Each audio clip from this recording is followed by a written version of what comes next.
recording. Welcome again, everybody. We will be posting this on our Agile Austin YouTube channel.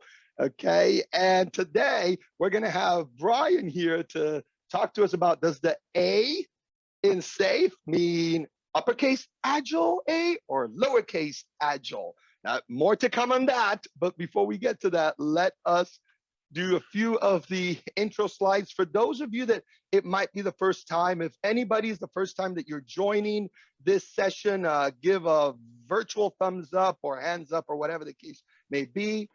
And glad to have you here. We are part of the larger Agile Austin organization, and we connect, we collaborate, we grow. It's so much fun stuff.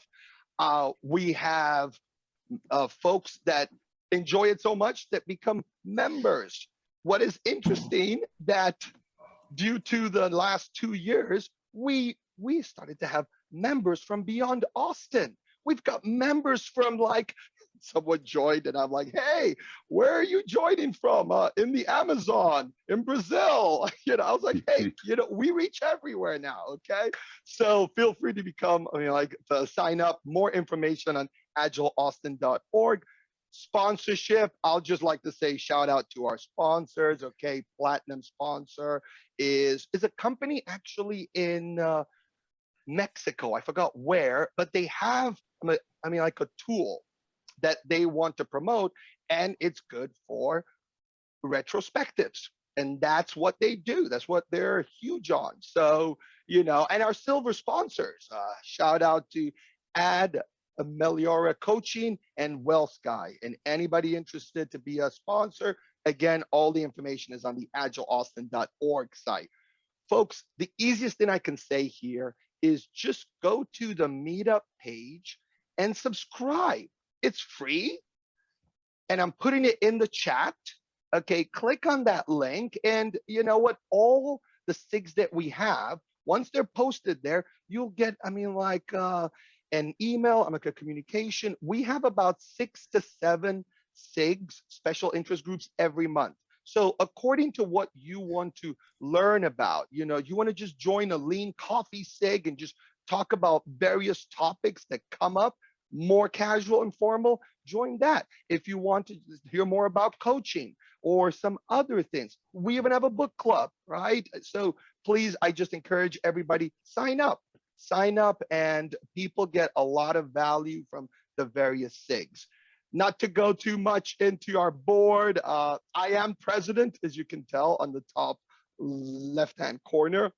What I just like to say is, anybody has feedback or wants to tell us what a great job we're doing, okay, email board@agileaustin.org. There you go. Ned just joined. I give a shout out to you for your book club, Ned, but you weren't here, so I take it back. And I heard you. I was here. I was fiddling around with stuff. You just didn't turn on your camera. Thank you, Max. I'll have a chance to introduce myself a little bit more afterwards, so I'm going to skip that right now. But what we do here, and I have the power to mute. Look at that. My wife would like to have that power too. But for now, I have it. To mute me. Yes. So at the Agile Austin Leader SIG, we come together, we share experiences and stories and presentations about how to best lead Agile transformations. It doesn't matter who you are, developer, tester, executive, Agile coach, anybody can help lead an Agile transformation. That's what we talk about here. We come here, we share ideas, we share experiences, and then we leave. Coming up, we have, because a lot of people have been asking for more portfolio stuff, we have Eric, who is coming totally from the business side. He is a business person, and what's interesting sometimes is that he has a perspective of the business person that Agile is great, but sometimes you Agilistas geek out a little bit on your Agile stuff about story point estimation and velocity charts and everything. And, it sometimes is like, we need to get stuff done. How are we going to focus and have that stuff done with an Agile mindset? Love to hear from him. Ned also is coming in June, talking to us also about some of the portfolio stuff. If if Ned thinks there's too much portfolio stuff going on in the next few months, we can maybe bump you back, or who knows what, right? We have some options. So cool speakers that are coming up. Just in the interest of time, I will just end with saying I'm just dropping right now in the chat next SIG session in May. And I'm dropping that in the chat. Feel free to click on that and sign up. I'm gonna go ready. And as we transition to our speaker for today, so excited about this because I have actually worked with Brian. We are colleagues, okay? And we'll talk a bit more about that. But for today, we're gonna try something new in the whole mindset of actually trying something new. And yes, I see you're presenting it already. We're trying something new in regards to not just one person being a speaker, but having a collaborative discussion, a guided discussion, as Brian calls out there, between Brian and Max on this topic. So let's see how it goes. And there might be a Zoom survey at the end when you leave. Fill that out to give some feedback. So round of applause to Brian and Max for today as we get started. Yay. Brian, please, let's do this. All right, thanks, Max. So as Max said, we decided to work on this. A little bit was Max's idea of, hey, let's try something new, because Max and I have been talking about it. Probably if you read the intro, Max and I have been debating about SAFe and Agile, and we've been talking together for probably a couple of years. And we started going through a SAFe transformation in the company where I'm at. So this is really just kind of us sharing with y'all how with the conversations we've had, because we wanted other people to have the same insights. A little bit about me, like Max said, I work at General Motors. I'm actually inside a startup called OnStar Insurance at General Motors. I live in Austin. One of the things that I like everybody to know is that I've lived a lot of different places. I was brought up as a military brat, so my dad was in the Air Force. All the dots you see on these two maps are places I've lived at least 6 months in my life. So you see up and down the East and West Coast, Colorado, Texas, some in Europe as well, even in Iraq for a few months. My career started in the Air Force. You look at the upper right-hand side, I kind of built up, how my career got started and how I had a dual career track. Started in the Air Force active duty, got off active duty, and started in an internet startup called USA.net. And at the same time, I continued my Air Force Reserve career. And I kept a dual career track going up until I retired from the reserve in 2018. 7 years in that startup, moved on to a defense contractor, Lockheed Martin, did a lot of cool stuff there. Moved to Austin to join a company that was called Austin Info Systems, which got bought 3 times, became Overwatch. Another government contractor doing intel work, doing data and intelligence visualization, and then came to General Motors. That's where I met Max as well, General Motors, and we've been on an agile journey together ever since. I kind of started out with a PMP. It was a PMP that was kind of needed for to get jobs, to get qualified for some things for military contracting. But then, my journey's moved on to CSM. Max and I were lucky enough to get a GM to pay for us to go Certified Agile Leadership. And then recently I've become an SPC for SAFe, so a SAFe program consultant. And then last but definitely not least, I got my family in the bottom left-hand corner. I got 2 college kids and a wife named Kathy. And you got a couple of different hero shots of in Iraq. We got a GM, Corvette, and whatnot. Max. Representing GM with the Corvette. Way to Got it, buddy. Brian, it's awesome to be here with you. Thank you for your service. Thanks for coming out. And in the interest of time, I'll keep it short because, sometimes I start talking about myself and I don't stop. But I just like to, I just like to say, I've been in Austin since 2001. It's 20 plus years. I was just speaking with Brian before everyone joined. A lot of those skyscrapers behind Brian were not there when I came to Austin. I mean, it's just a cool place to be at. So still here, enjoyed it. I speak at a lot of Agile conferences and all that. And that's mainly because I have been doing Agile since 2007. I became a certified Scrum Master in November 2007. And ever since then, I didn't turn back. I've been leading Agile transformations at large enterprises. GM, I was there for 7 years. I worked with Brian. And then I thought, let's go somewhere else. Whole Foods and Amazon, the integration. That was also fun. And now I've been at PayPal for like 7+ months and having a blast having to do it. But I feel as if it's just always a journey. It's always a journey. I love being part of the Agile Austin organization as the president, and just being here and just sharing the best practices. Thanks for coming out, folks. Let's get started. Let's get started. All right, Max, I think we got a poll ready, right? Ooh, yes, we do. So everybody, get ready. You'll actually have to move your finger, your mouse, if you're on a phone or something, and you'll have to make a selection. Okay, so let us start with this poll. Let me launch it. And you should see the question pop up. We're talking about SAFe today. What is your SAFe experience? Expert, you've used it for years. User, I have some experience. Not yet. You're looking forward to it, but you haven't had a chance yet. Or no, thank you. I do what I do. It works well, blah, blah, blah. Stopping the poll soon. We've got 28, 29, 33 people that have responded, 34. Come on. We have almost 40 people here, but some are just having lunch right now and they're not going to answer the poll. So 34 respondents, and we're going to end the poll now. And you know what? Drum roll. Interesting. Very interesting. So Brian, we have to understand that there are a lot of people here that might not even know or have experienced SAFe. Okay, Yep. So let's keep that in mind as we go through this. Okay, I'm going to stop sharing it now, and let's get back All right. to it. So Max, you going to talk about how you're a SAFe hater? Right? Come on, let's hear it.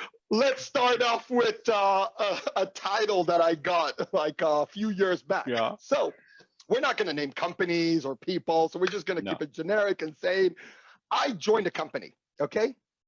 And this company was in the middle of a SAFe transformation, getting like about 150 people on SAFe, the structure and all that. But,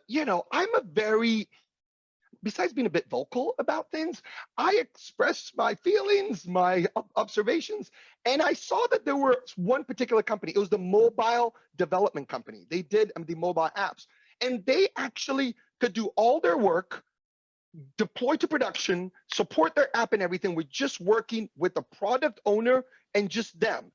But they were pulled into this entire framework of SAFe. And for those of you that don't know SAFe, there's a certain amount of meetings, there's a certain amount of big room planning that goes on for days, blah, blah, blah, blah. And they were just like, I don't need to be in all of this. It's taking up a lot of my time. We can get our work done by ourselves with the product person and go much faster without interruptions. So to make a long story short, I helped that team break away, but when that team broke away and it was working great for them, other teams that had that same scenario started to break away, and the whole SAFe framework and art and all the various things fell apart because of, a lot of teams saw that they were better off without it. So I was deemed the SAFe hater, the SAFe killer. Brian, do you think that was fair to call me the SAFe hater and killer? Yeah, I think it is. I think, I know you don't agree, but so the thing is that this is where we come in, whether it's, to SAFe or not to SAFe, right? And that's where I think you kind of got in on a place that maybe you wasn't a proper application of SAFe, right? So where do you need to do scaled agile, right? And when we start talking to people about our transformation, my first line is to talk about what does the S, the A, and the F stand for. A means agile. We'll get to that in a minute, but the S means scale. So if you only have one agile team, if you only have a team of 8 people and they're delivering and they don't have to coordinate with anybody else, using SAFe and going to big room planning and having an art and all those kind of things, an agile release train, which for those of you that don't know what SAFe is, it's multiple agile teams that are all coordinating across a big room planning for a extended period of time, roughly about 10 weeks. So if you don't have that sort of environment where you have multiple teams that need to coordinate to deliver a solution, then you don't scale. You don't have anything to scale for. In one of the organizations I'm with in GM, we have, a couple of really small teams that are doing very innovative things. They don't have to coordinate with 6 other teams. They're not so big that they have, 100 developers that need to write different code and write different portions of the code to deliver a solution. They're doing some very innovative global innovation type things. And I'm not sure that SAFe is really the thing that is for them. But there are probably some, if you study SAFe, there's probably some concepts that make sense that you could use. Some people will say, well, planning 2 weeks at a time, you don't really know where you're going. You don't know where you're, you don't really have a goal. You're not really sure because every 2 weeks you're setting a goal. So maybe that's one example of a lesson that could be taken from SAFe. But where does it make sense? It really depends. And I think you have to ask these questions. And if you come into SAFe and you're following, the implementation roadmap, if you're looking at if you take some of the entry courses that talk about it, and actually you can read it all on their website, right? ScaledAgileFramework.com. And I don't sell and I don't own any stock in them, by the way. But you can learn about that stuff. And there's definitely things that are great examples of what you can do about how to plan. I was on a team a couple of years ago in GM where we were trying to plan more than 2 weeks out, and we didn't really know how. We didn't see how we could do that. And now that I've been in this SAFe transformation for about a year, I see that planning of kind of setting a roadmap for where we need to be in 10 weeks, 6 months, and making that very agile, it could be beneficial even to small teams. But do you SAFe or not to SAFe? And I think that's the key thing. There's some perspectives, like those last 2 phrases you said, of a team that had to plan for multiple sprints. It could be because they worked very closely with a bunch of other teams, so there were a lot of interdependencies or whatever. And so that becomes very valuable because you don't just want to tell another team, I need something from you right when the sprint starts for them, right? You want to be able to communicate that to them weeks, possibly months before, because they have to coordinate themselves. Now, there's another question about how can you create your application architecture so it's not so interdependent. But if it is, like an interdependency and you're not just a single team, there's so much value there. So as you said, it's just a lot about the value and the needs that the teams have at that particular time. And there were a couple of things in the chat maybe that we can just feed off a bit. So Michael Gardner said, so it's enterprise versus team. And I think you touched on this, Brian. And I don't know if Michael would like to share something on that from your experiences. If you had an experience of team versus enterprise, please do share. Right. Well, I'm still a newbie. I'll give that disclaimer to start with. So I got my CSM back in September, but I am 2021. 2020? No, I'm joking, Michael. Yeah. So I'm shadowing the agile coaches at my organization right now, and they're fairly new to agile. So I think when I started shadowing, which was in December, we had 3 agile coaches. We've since added 1, and we have 2 product owners being added for people that are out on maternity leave and such. And so I've kind of been shadowing the lead agile coach and kind of watching this transformation. And so I guess I was thinking about what Brian had said about it being scaled versus like for one team, maybe agile makes sense, but for for an enterprise shift, you know, you need to be cognizant of different things that are going on between various teams. Yeah. Yep, And I agree. Yeah. And scaling, to Michael's point, scaling is not easy. Scaling can It's be not. very painful. So people have to be aware when you make, it's also that option of to scale or not to scale, right? But if you don't have an option and you just have to scale, because there's like 5-6 teams that have to work together, right? Because there's so many of the interdependencies, you just have to.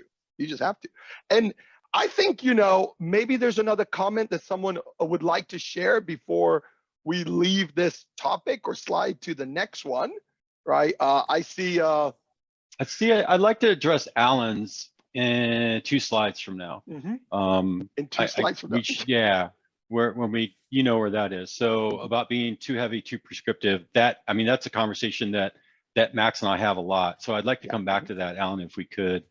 Awesome. Brooke, in the I interest of agree. time. It takes some buy-in from the top for sure, but I think it takes buy-in from the bottom too, right? So you can be doing agile practices. You can be attempting to be agile at team level, but if you don't have buy-in from your project management, from your product management or from your business, then it's very hard to do things in an agile way because they want some predictability and they want to be able to plan some things out. And I've seen some people give answers of, well, I can't tell you when that's going to be delivered because we're agile. And that's not the right answer, right? You've got to be able to give some prediction, be able to give some predictability and some comfort to our business partners, to our product management, that we're going to be able to launch something, right?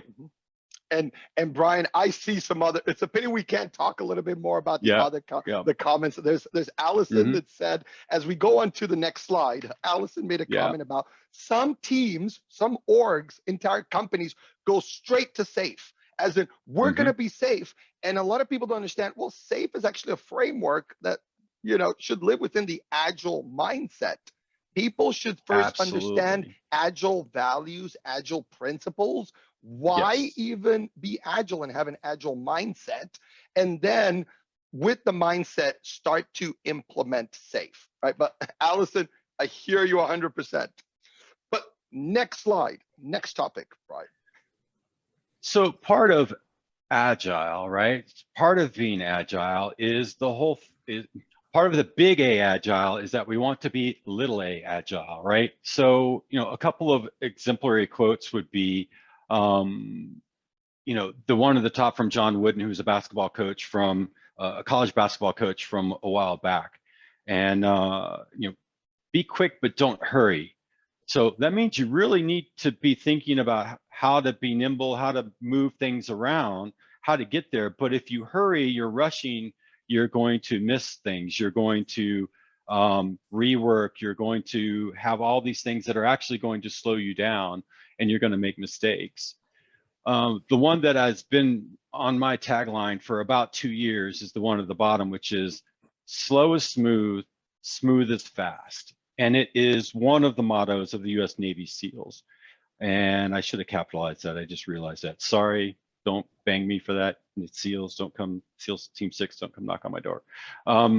But that is a motto that they have, is that if you move too fast, if you're thrashing, then you're not going to be able to take in the things that you need to evaluate. You won't have that feedback when you're in our vernacular, right? When you're doing what we do, when they're doing what they do, they need to move deliberately, but they shouldn't be running to danger, you know, not looking at what's going by them, not looking at what's coming in front of them. It's more about moving, taking in the surroundings, understand, but you know, if you're going slow and smooth, then you just keep moving, it becomes fast.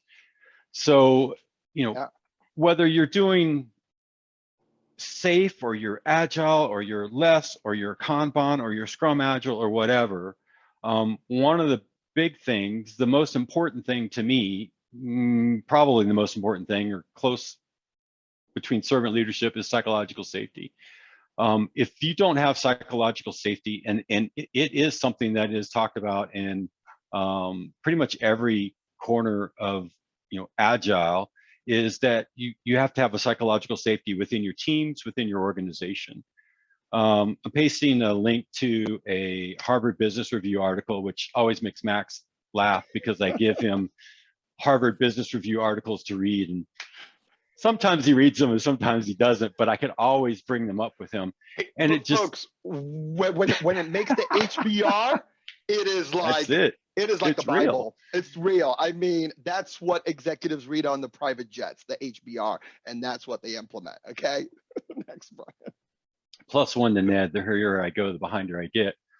So the other thing that's really important to me, and I think it's psychological safety probably stems from servant leadership as much as anything, but servant leadership, and that is, you can find those two words all over SAFe, and that's what they teach. When I was amazed when I went through some of the SAFe certifications that they spend half of a class, half of a, if it's a 2-day class, they spend almost the first day going through Agile principles, Agile manifesto, all the things that why this is important and why you should be doing things in an Agile way. But it comes from servant leadership. And if we're not really sure what servant leadership is, to me, I can tell you what that looks like. To me, when I was in the military, a servant leader looked like we had commanders that would be in charge of things, but they had people that reported to them, and they would report things that are going on. And if there was problems, the commander's not like, well, you should go do this, you should go do that. It was the flip of, how can I help you? What can I do to make this problem that you have, how can I help you get through that? How can I make you more efficient? How can I call somebody in that will help you out or get us through that? And to me, that's what servant leadership looks like. And it's about people development. It's about looking at the team and taking care of your team, and then they're going to take care of you. If you're micromanaging as a leader, if you made it to this level, you shouldn't be looking down and managing things down here. You were promoted to this level so you could look at this level and maybe up. You have people that are working with you, for you. You should be helping them come up from the bottom as well, right? To get promoted just like you did.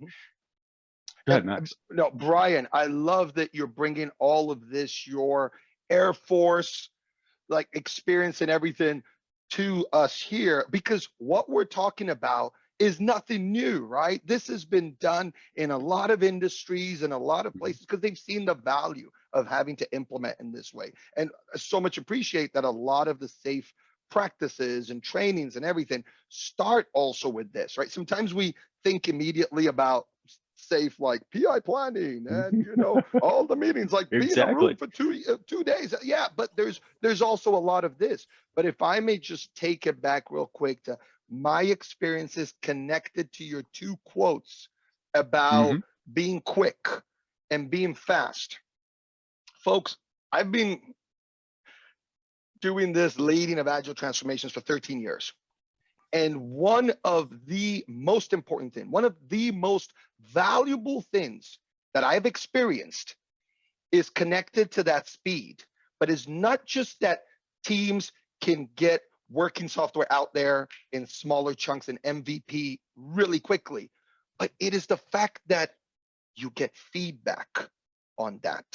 Yep. And that feedback is the most valuable thing, because when you put something out there in a development environment, QA environment, on a production site and everything, and your so-called end users, consumers, or people that you're delivering this to can go and actually see it, touch it, play around with it, and give you feedback, then you slow down, because you went really fast to get that out. You slow down, you look at that feedback, you understand better what their needs are, because you gathered requirements, you had your thoughts and everything, but then you're like, oh, yeah, they do have to click 10 times to get to this, and that's way too many. We can cut that down to 3. Why didn't we think about that, right? You just didn't think about it. You coded it really awesome. It worked when you tested it, but it was like, hold on a second, right? We live in an Amazon world. People want to do 2 clicks and a package is outside their door. What is this 10 click? Like, that's just an example of that really quick feedback makes you build products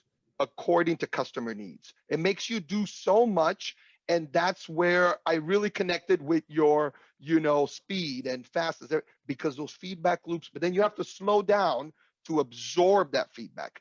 You have to get very good at absorbing. And I think that that is something that a lot of teams don't do very well. They get very fast, but then they don't know how to look at the metrics, speak with the consumers and everything. And that's where it is. Oh, did you change something on this slide, Brian? I did. You just snick something like, oh, that was smooth. So in my discussions with people, I've stopped using the A word a lot. And the A word is agile, because it comes loaded with, people have a lot of baggage for it and they think it means certain things. So if you said, hey, we want to be agile, well, they're thinking maybe the big A agile, and they've had some bad experiences with it, or they think it Start has. Start sprinting. Yeah, start sprinting and now I'm agile, right? So when we talk about lean agile mindset, and this partly goes back to a comment that was made earlier, first thing we should be doing is figuring out how we should be nimble. How can we be delivering quickly? How can we get, the whole point is delivering business value, right? It's not how quickly can we write some useless code that nobody uses, but it looks really great. It's about delivering things. And I think there was, somebody said they have a construction company, right? It's kind of the same thing, right?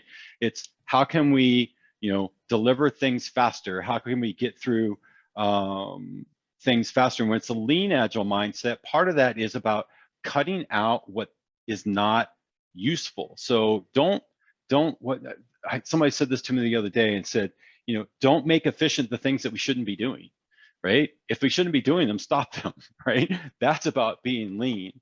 And the last thing that I want to say here, because we're getting close on time, I think, for this, is the culture of innovation, right? So one of the things that SAFe does talk about is pivot without mercy or guilt. And that is a line that I use a lot. If we have new information that needs to change a plan, then we change the plan.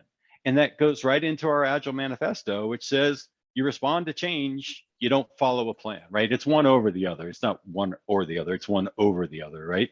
But we talk about PI, program increment of 10 weeks. Like 10 weeks ago, or we'll say 5 weeks ago, I decided what we're gonna do. But 4 weeks in, it's like, you know what? We shouldn't be doing that anymore because you got new information. That you pivot, you figure out there are mechanisms for you to pivot. And I'll be honest with you, one of those started last night for me, and I was meeting with somebody this morning about, we got some new information. PI planning was 2 weeks ago. We got some new information last night that said, hey, this business condition is changing. We need to go do something else. And now we're figuring out how to bring that in to our next iteration and the iteration after that, so we can deliver. So the whole point of this is the next PI. Nimble. They don't have We are to not wait waiting for the next PI. You just change because that's the need. Awesome. But that's what you got to do. You got to plan, but then you have to be able to adapt to change. Bingo. All right. So you have another poll question? Yes, Or I you want do. something else? Before we transition to the next slide and we bring up another poll question, there was just one question I make sure. Miroslav said, do you use Team Canvas to set it up, this? Do you mind to go into the question, like to set up your board for your team, or like what is the Team Canvas you're talking about? Oh, and you're on mute, by the way. There you went off mute for a second and then you came back on mute. Are you still on mute? There you go. There you go. Oh. Okay, great. I'm talking about the team canvas. When you have a team on a low level, when you have to set up an agile mode, and you have to discuss, hey guys, what are our rules? What are the meetings? What is the psychological safety? So you have visual, discuss an agreement at the beginning before you go deep. That's it. No, I got it. Brian, I see that as like kind of like team norms, team agreements, and stuff like that, right? I think that SAFe probably calls out that you should do that. I think every team should do that. So when there's someone new that joins the team, or even expectations between team members are like very clear, right? Brian, do you have anything else Yep. to add as we go to the next slide? No, yeah, the one thing that kind of surprised me in SAFe was they talk about definition of done at different levels, right? So you talk about a definition of done, we're talking about team norms, but in a small part of that is definition of done. But there's a definition of done like for a user story or for a team, there's for maybe a product, maybe for a deployment, and going through as that box gets bigger and bigger, there's different levels, or there's different how do you say it? There's different levels of definitions of done. Right. And that was kind of an epiphany for me. It's like, yeah, you know, this not just, is my story done? There's more than that. After stories are done, what is the definition of done for maybe a release or a package or however you're doing things? So I thought that was pretty cool. So yeah, I think team norms for sure. You got to have that. And I think that's talked about, you know, abundantly within the SAFe framework. Not always done, unfortunately. Not always done. Okay, get ready, folks. Poll question. Last poll question that is coming up. Okay, so you'll have to click on something again. All right, so this poll question is asking you, what do you think is most important when being agile? And you can't choose a psychological safety or who knows what. These are the options you have: flexibility, discipline, experience, and governance. Okay, out of these four, what do you think is like the most important thing out of these four when you're trying to be agile? Okay, you're trying to have an agile mindset. We're gonna have fun on this one. This is amazing. Keep on going. 27. I'm so glad we did these polls, Max. This is a great idea. Yes, because you know what? We might have to disagree with everybody in here. No, just joking. Okay. Okay, so I am ending the poll. Let's share that out. I think it's pretty clear cut. Yeah, we see it because we're co-hosts. You folks couldn't see it. Flexibility was at about 80%. All right. Well, so what do you think? Hey, Brian, what do you think is your best out of those ones that we chose? Tell us. Sorry, or do you want to go to the slide first? Let's talk about that answer first, right? Let's talk about the answer first. So, you know how I feel on that. And I've always thought that it's the D word. And I thought discipline, people kind of didn't like that word because it seemed like it was too militaristic or it was too much about, you know, applying discipline. But as you and I have talked about, that discipline is actually, you know, having the discipline to do the things you're supposed to do the things the correct way. And if you're an undisciplined team, in my personal opinion, and I've seen other opinions that agree, is that you can't be as successful in Agile because it's more of a free-for-all. We're agile. We're agile. We are agile. We're agile. We need change. And then the product person is saying, but you're agile. Do this too. How about this? You're agile, aren't you? Hey. So it's not just having the discipline at the team level. And this is one of the things that, you know, hopefully nobody's going to take my SAFe card away today. But I really think that the next part of SAFe, if you've been practicing agility and doing scrums or, you know, doing that well, the discipline of how things get into your funnel is what's going to make you faster. It was going to make you more efficient, so to speak, because you're not getting bombarded all the time with, hey, can you guys do this now? And hey, you know, at the end of 2 weeks, it's like, hey, let's do something completely different. You can't right? focus. So it's about having that discipline to follow. Think whether you're in SAFe or you're just straight up Kanban, Scrum Agile or whatever, it's about having that discipline. What do you think, Max? Yes. No, I mean, +1, +1, +1. And I saw in the chat there, Ned was excited. Ned, are you sure you chose flexibility or discipline? I chose discipline. I absolutely chose discipline. Why did you choose it, Ned? Why did you choose discipline? Because you have to, and I hate the poll because you have to have both. Exactly. You have to be able, if you're authoritarian and stick to the rules, you wind up going off the cliff at full speed. Yep. If you can't change direction, you're screwed. But if you can't stay true to the path that you've chosen, you're always screwed. You're never going to wind up where you need to go. So Exactly. follow the rules and change them when you need to. And change it when you need to, which connects to the Shuhari. But I will Yeah. just say very quickly, I remember someone once saying that an agile team is a disciplined team. It was as simple Absolutely. as that. It was as simple as that. And I didn't get it then. It was very early in my career, right? I'd just become a Scrum Master like Michael just a few months prior. And I was like, what is this person saying? Is that like, I've read all these values and I didn't talk discipline or, whatever. But it was like, yes, you have to be well organized. And there's certain things that you have to understand first and foremost, right? And those things are important in order to deliver value to the customer faster and better. Like it actually takes a well-organized and disciplined team, or else you go in all directions. And we threw in experience in there too. I'm happy that not a lot of people chose that, because you can have very experienced team members that are all in all directions. Directions, the smartest people you've ever met. And it's just, we're all going in tangents. We can't get anything done, right? So I could go on and on for hours there, but Max and Brian's take is that the poll was a little bit like hard to choose which one, but we on purpose. We did that on purpose. Disciplined team is an agile team. Yes, Brian.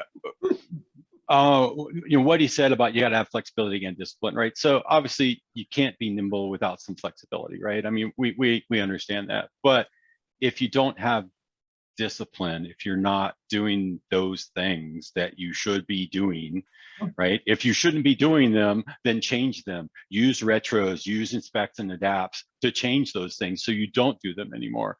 But you've got to have the discipline that you guys work the same on the team, guys being men and women, so that people work the same. We know what we can expect. That predictability is sort of good, because then you can work forward. So the Shuhari, I think it's probably a repeat for some of people, but maybe for some it's not. I think the first time I heard this was about, I don't know, maybe 2 years ago. Carrie Sudi presented this, and it was like the whoa moment for me. And I kind of like Agile Austin. You learned it was Agile Austin. It was session. the coaching SIG. We do deliver value to our participants. You absolutely deliver value. But so for me, I've seen some things that I'd not quite agree with online about Shuhari, right? The way I look at Shuhari is, especially when you're coming into a safe transformation, is you've got to follow the practices. You've got to do it rote. You've got to do it over and over and over, so to speak, till you understand why you do those things. There have been several practices that I've kind of been like, well, I'm not really sure why we do that, but let's buy into it. Let's do it for a while. And then this moment comes, you're like, now I know why we do that, because this was going to happen. We couldn't predict that our team or our art was going to go that direction, and need this practice. But once you've done that for a little bit, right, the Ha part of Shuhari says, okay, now you need to adjust practices a bit, but you're just tweaking them. Online, I'll see a bunch of people that says, follow the rules, break the rules, make your own rules. I don't think you break the rules. That gives the wrong impression that you learned all these rules just to break them, right? No, you've learned all these rules so that or practices. Rules is the wrong thing to say. That's why I didn't put rules here as well. It's practices. You understand what those practices are and you tweak them to fit your needs. But I want to be careful there. Max and I have talked about this.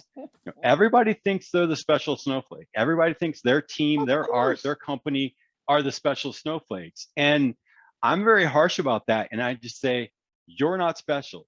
I'm not special. I need to be able to follow these things until I can see why they're not working for me. And then once you really understand all this stuff, you're going to discover new practices. You're going to innovate on those things. And yeah, improvise instead of innovate, that's fine. In the right, I thought, this is kind of, the Karate Kid kind of summed up Shuhari for me, right? For hopefully all of you people know old school Karate Kid, and the kid starts learning from Mr. Miyagi, but he's not really learning. He's learning wax on and wax off and paint up and paint down, and he's doing all these things. And finally he gets fed up one night in this scene, and Miyagi tells him, oh, you have been learning, right? And he tells him wax on, and he, hits his hand away, and he sees that that's been happening. And after that, he trains some more, just his practices a little bit. But at the end of the movie, hopefully you've all seen it. It's not, by this time it can't be too much of a reveal, right?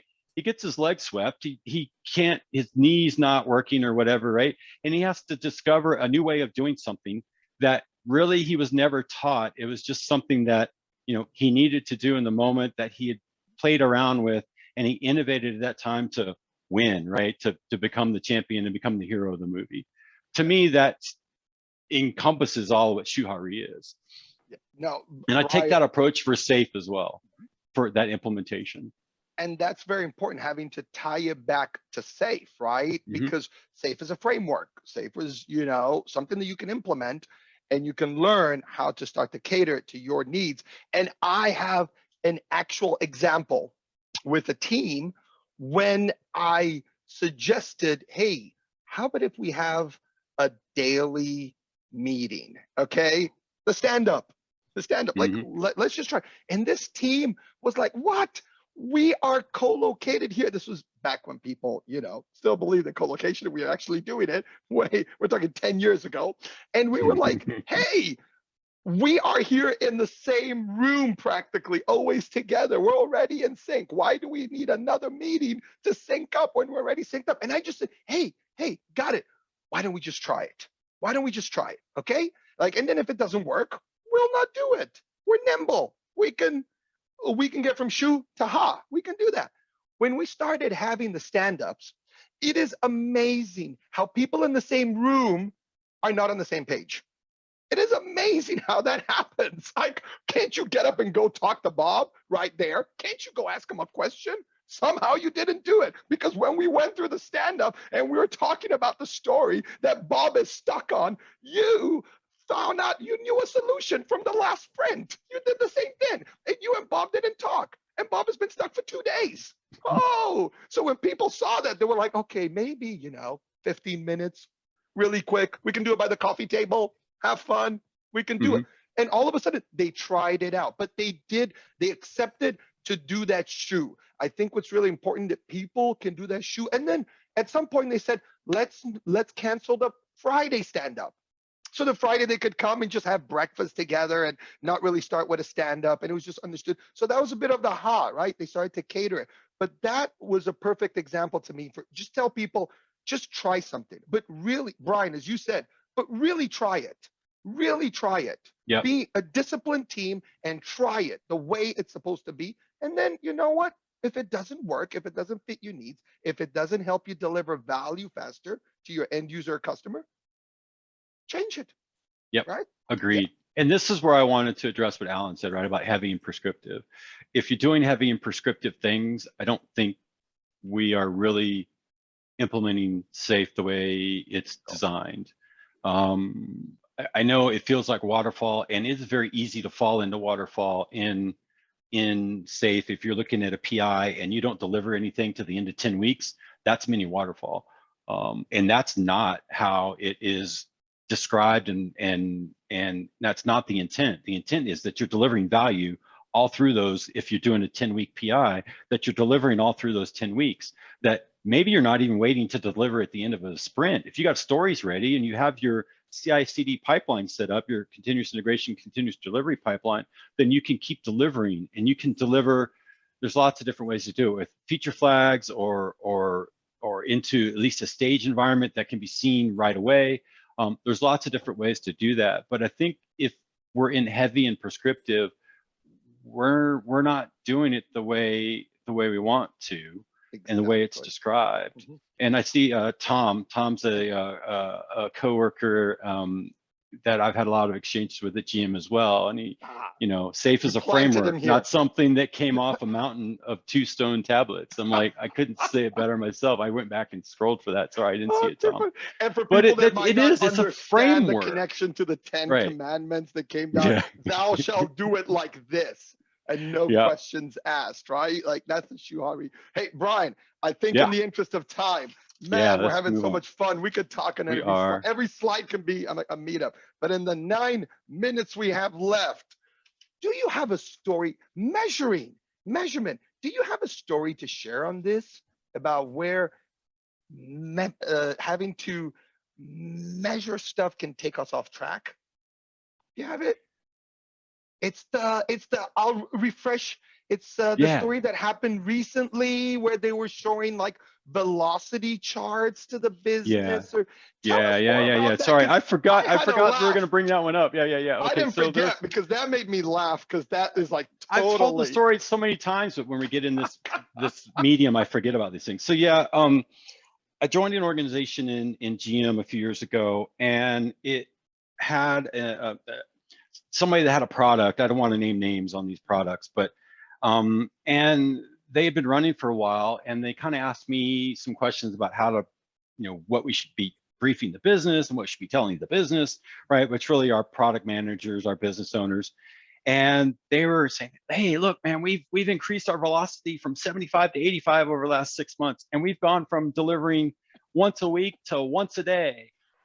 And my question was, why do they care? They really share don't that to care. the business, to the stakeholders. Right. This is to the business, right? This isn't amongst ourselves. Like every day to production, folks. Yeah. It's like, but does that matter? Right? What really matters are what you are developing, what you are creating, what you are putting out there. Is it delivering business value? And they had four specific business goals of, increasing the number of cities they were in, increasing the number of members, the number of units as well, to try to stay generic. They had some OKRs in the business, but if the applications weren't driving that, and we couldn't show that value of how you're driving that value, it really doesn't matter. And in the end, maybe because of this, maybe not because of this, that part of that application ended up getting shut down. And, that's just, that's really about output. How many stories did we do? How many releases did we do? I told somebody yesterday. Production. I've been in that same scenario where people show, look how many times we're deploying to production. Yeah, like you might be deploying 100 times a day, but if it doesn't add value, if it doesn't increase customer consumption, what difference does it make that you change the font on the page? And that nobody. I just told somebody yesterday, Max, that I could re-platform my application every 3 months. I could change the technology. I can put it on the latest, greatest technology, and never add a new feature. But have I added any business value? I'm gonna have lots of velocity. 12 hours a day. I'm gonna have lots of velocity. I'm gonna have lots of deployments. I'm gonna have lots of stuff going to production, but I won't have changed a thing. Your burn down charts would be beautiful. Yeah. So that's why outcome is so much more important, because we're really trying to drive business value. Well, we talked about this. Sorry, Brian, I didn't want to, but this is not a new concept to a lot of people. Yeah. We talk about it a lot, and still I continuously see output reports all over the place, over the place.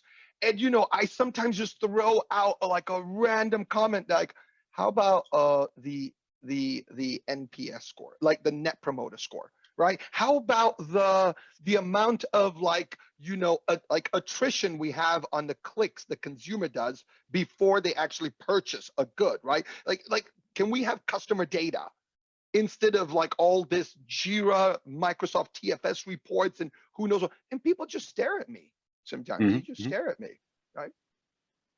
Not because I'm a safe hater, because we have established I'm not a safe hater or killer, okay, for the record. So there's so little time, right? Max and I have had conversations about this for a year, probably about 50 conversations about this. And there's lots of things that he's doing in his company that I say, that's really close to what safe does. And he like recoils back at me and he's like, no, we're not safe. And I'm like, I know you're not. I said, but it's similar. But the last thing I think is really important is tying back to last month's SIG. If you're in last month's SIG, Sally Elata, I think was talking about metrics. Sally from last month talked about metrics. And why do we have metrics? And there's two things that she said that I want to reiterate, which I'm trying to spread through the company, which is one, do not weaponize your metrics. Metrics are not there to beat people over the head. Metrics are there to ask questions, right? when I see something going the wrong direction, or not going any direction, you need to be asking questions as to why. And we should not be rewarding or punishing people based on metrics. Metrics are there so you can have an indication of what questions we should be asking. And that may lead you into what some other activities are that you may need to do. And to me, that's really, really important that you don't. And I have, real quick, in my military experience, when I was kind of at the top level of an organization and we were doing metrics with, there's a wing commander and has like 25 squadron commanders, and we're all in a room and we got metrics on the board, and every metric said, what was it? Which way should it be heading or not heading? And if it's not doing what it's supposed to do, what are the questions that we should be asking? And it all came back to psychological safety and servant leadership, where I watched wing commanders after wing commanders go, that's disturbing. What can you do? What are we doing about that? What effect does that have on our efficacy as a force? And what can I do to help you? And go ahead, Brian. Sorry, spot on. And I think what's so important for everyone to take away from this, that specific takeaway that we were just speaking about, it starts a conversation. It's just a data point to start a conversation to understand better what is happening. Do not use the metrics from a compensation perspective. Do not use, I love that phrase that you said, do not weaponize it, because everybody can skew the metric or do whatever. People get so you can creative. game the system. You can Absolutely. any single time. So all it is if I run a report in Jira that I see this team is not delivering what it's committing to, sprint after sprint, I'm gonna go talk to them. Hey, what's happening? Is it something that you lose people along the way, or people are pulled into other teams? Just have a conversation so that people can understand all the reporting that happens. It's just so that if something comes up that is not right, people will show up and say, how can I help you? How can I support you? Or first say, if you have a challenge, talk to me. I'll help you out. That's all it is. It just starts a conversation where people show up and help you because the data points showed something. That's it. We could all right, talk, Max. We could talk forever, but do you know what I think, Brian? What? We've said a lot of times, we start on time, we end on time. But just because we're at time, we will end and probably stop the recording and stuff like that. But if anybody wants to stick around, Brian and I will be here for the Leader SIG after hours Q&A, 10 minutes or something like that, if anybody is interested.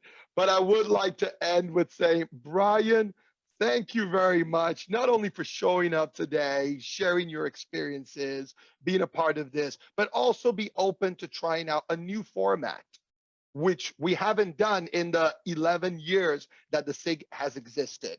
So, as people leave, I think there should be a Zoom survey. Fill out the survey to give some feedback on this.